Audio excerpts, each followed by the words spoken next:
El 90% de las enfermedades pueden prevenirse. Estudios indican que en la mayoría de los accidentes y emergencias en el hogar, el trabajo, en la vía pública, se pueden evitar,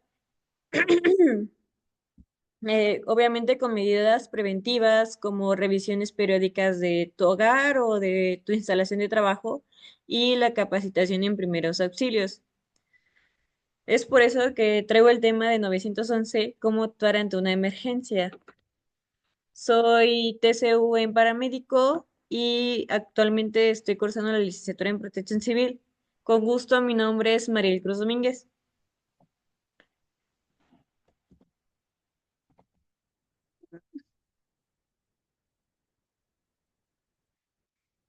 Perfecto. ¿Cómo actuar ante una emergencia? El qué hacer y qué no hacer es una vertiente que muchas de las personas no suelen entender o cómo actuar ante esto. Y esto, pues, obviamente se constituyen en los principios básicos, lo que es del socorro. Y esto, ante todo, son cuatro puntos muy importantes que se deben de ver antes de iniciar esta presentación. Como por ejemplo, es apartar a la víctima del peligro, no arriesgar su vida ni la de terceros. En esta hay una regla muy importante que quiero recalcar, que es la de primero yo, después yo y al último yo. Es una mnemotecnia muy importante para este tipo de situaciones. El mantener la calma y valorar las prioridades. Y la cuarta llamada al número de emergencias 911. Este cuarto punto también es muy importante, el cual se va a abarcar más adelante. ¿Cómo pedir ayuda? El primer paso, ¿qué ha pasado? O sea, antes de empezar a querer ayudar o a alterarse, deberíamos de saber primero qué está pasando. Y esto se tiene que hacer en pocas palabras, ser concreto y ser, realmente ser concreto y específico con lo que te están pidiendo. El número dos, número de víctimas y su estado.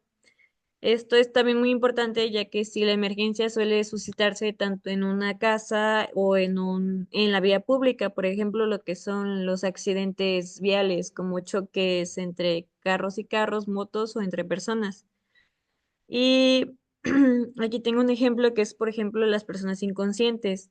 Si usted, bueno, si la persona llega a caerse o se desploma de la nada en su casa o en la vía pública, obviamente lo que va a usted decir es de no, es una persona y esa persona simplemente se cayó. Realmente yo no sé si esté consciente o inconsciente, y eso es lo que vamos a aprender en este curso, eh, saber cómo ayudarlo o cómo intervenir ante esta situación. Y la tercera, si es un accidente de tráfico, como lo había comentado, el número de vehículos implicados, ya que al decir al menos el número de vehículos implicados, también nos damos una idea del número de víctimas que hay. El señalar factores agravantes. Por ejemplo, si en la escena o en el lugar donde se encuentra hay humo, hay gases, hay fuego o hay personas atrapadas en el lugar.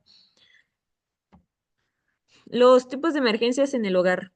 Como bien sabemos, en el hogar, aunque no se crea, realmente también pueden haber tipos de emergencia dentro de su hogar, el cual la primera, que son de las más comunes, son las fugas de gas.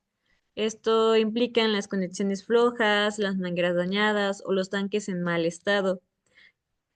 Los incendios, que estos también son muy comunes, causados por cortocircuitos, velas o accidentes en la cocina. También hay épocas determinadas de las cuales se sabe o hay más incidentes sobre incendios, que es en la época decembrinas, en diciembre.